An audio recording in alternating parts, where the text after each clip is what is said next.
Natalie Pavlenka is the head of the Ukrainian National Women's League of America, a charitable and cultural organization that was founded in 1925 when 5 Ukrainian women's associations in the New York City area united into one.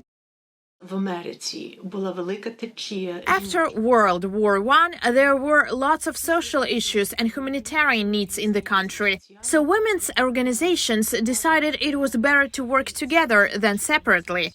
That's how Ukrainian Women's League was created.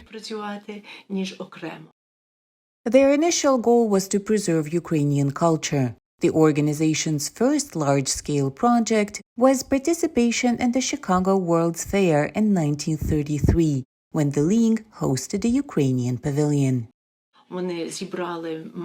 The members got items of cultural heritage from Lviv, brought them to the US and showcased them at the fair.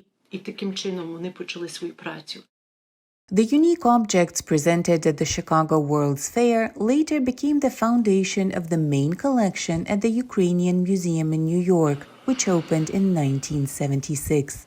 There are over 15,000 items in its archives, including clothing and art pieces.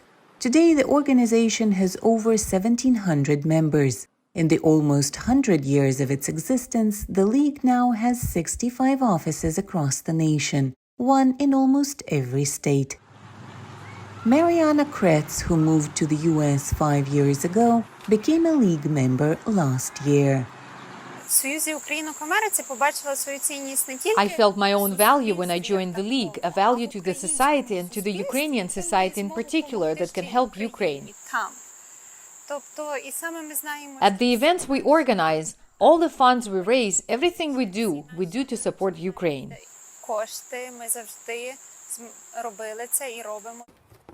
Pavlenka says that since the start of the war, the League has focused on raising money for the Ukrainians suffering the most because of the Russian invasion, as well as for humanitarian and medical projects. But that's not all.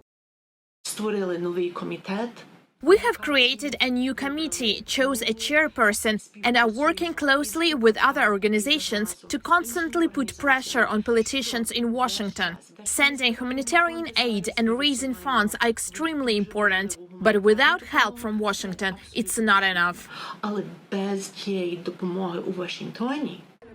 Pavlenka says interest in the Ukrainian Women's League has grown considerably since the start of the war, and she hopes to keep that enthusiasm going even after the war ends.